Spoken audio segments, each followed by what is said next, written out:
Isang mapagpalang umaga po sa inyong lahat. Ako'y nagpapasalamat sa Panginoong Diyos na dahil muli ay nakabalik ako rito sa God's Vision Church International. At hindi pala nasabi ni Mrs. sa akin na anniversary pala ngayon. So, congrats po. Alam niyo po, medyo matagal-tagal din yung pastor. So, yung mga, kasi binasa ko kaninang umaga, yung huling message mo sa akin, April 13 pa, yung Easter, kaya pinapaano mo nga ako, pinapapunta mo ko rito na makagalo ng service. Kaya lang, sinabi ko, pastor, pasensya na, nandito ako kay Mrs. Nagbakasyon kasi ako noon. Hindi kasi natuloy yung bakasyon ko noong December kasi nagkaroon ng problema sa kumpanya. Kaya nag-book na lang ako ng February. Pero nung pagpunta ko naman kay Mrs., tuwang-tuwa naman ako dahil halos inabot ng lagpas 5 months. So yung 5 months na yun, nag-message pa nga ako sa iyo, Kuya, pastor na makabisita rito. Pero inabot pa ng mga ilang buwan bago ako nakapunta rito. Isa sa dahilan is, na last October 22 lang, na stroke nga po ako. Pero dun sa pagka-stroke ko, alam ko na, parang may magandang dahilan na mangyayari. Alam mo bakit? Kasi, yung mga kapatid ko, at saka magulang ko, at saka mga kaibigan ko, hindi nila ako pinabayaan.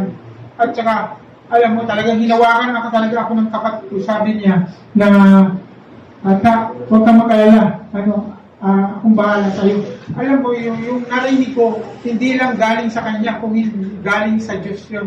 So, kaya, nung nandun ako sa Olivares Hospital, akala nga ng kapatid ko, kailangan akong i-ambulansya, papunta pa ng Perpetual, kasi akala ng kapatid ko, grabe na, at saka, ang specialista kasi nandun talaga sa hindi kagaya dito sa Pero nung sinitiskan ako, maliit lang pala yung pumutok, 14 mm lang. So, ang nangyari, in-ICU na lang ako ng 4 na araw. Pagkatapos nun, nilabas na. Actually, naka-book na ako ng October 28, na ako dapat ang babalik ulit kay Mrs. kasi medyo nanghinaan din siya ng loob. Sige, pupuntahan kita dyan. Ngayon, ang nabaliktad na pastor, si Mrs. na pumunta rito. Oo. Pero, alam mo, nung panahon na yun, nandun ako sa hospital, agad akong nag-pray. Ewan ko ba, pastor, kung bakit medyo hindi ako kinabahan. Di ba, yung iba kasi kapag na-stroke, nagkaroon ng masamang karamdaman, ang una is yung kinakabahan, baka mawala na siya. Yung pastor, yung dati, yung father ko, na angioplasty siya, ang una niyang sinabi doon sa mother ko at sa mga kapatid ko, na ayaw pa niyang mamatay. So, ganun pala yun kapag wala ang Diyos sa'yo. Yes. Alam mo, ang naalala ko dito sa, pastor, siguro, yung sa iba sa inyo, maaaring nakalimutan na ako o nakalimutan ko na yung pangalan niyo.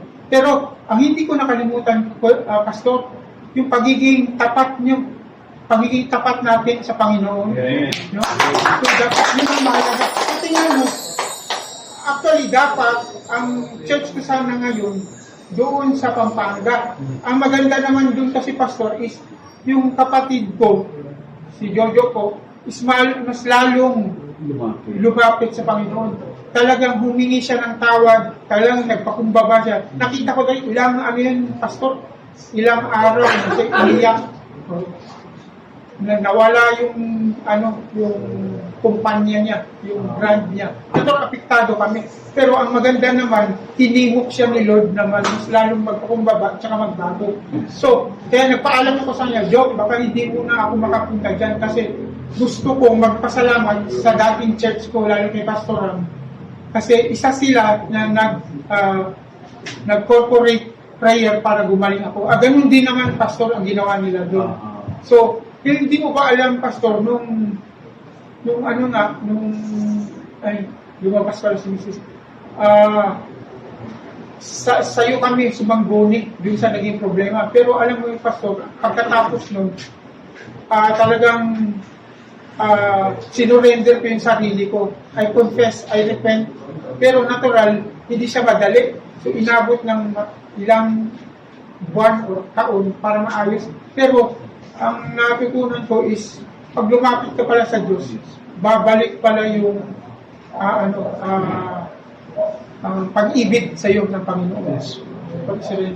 So ako'y nagpapasalamat, especially sa may bahay ko. Yes. Ang Panginoon pala, kapag pinagsama niya na ay mahirap na palang buwagin. Yes. At kapag ikaw pala ay totoong tumanggap, hindi yung basta-basta mawawala sa iyo. Kaya ako'y nagpapasalamat talaga sa Panginoon dahil nakabalik ako rito. I'm so happy. Ang aga ko nga bumisik. Nagpapasalamat sabi, sobrang aga pa. Ang aga mo. Kasi yung tagalakan ni Pastor. Maraming salamat sa inyo. At saka nawa, magpatuloy tayo sa paglingkod sa Diyos. Maging si Pastor ang maging kasangkapan natin na siya ang magpatuloy, maggabay sa atin through Jesus Christ. So, maraming salamat at ako naman ay patuloy na nagre-recover. Siguro, babalik uli ako sa doktor ko by March kasi nakapag-check up na ako sa dalawang doktor. Halos 3 kasi. So, hopefully, with sa health niyo, sa health ng misis ko at sa mga kapatid ko. Mas lalo akong gagaling. At lalong magpatuloy, no? Siguro may mas malaki akong purpose para dito. No? So maraming salamat.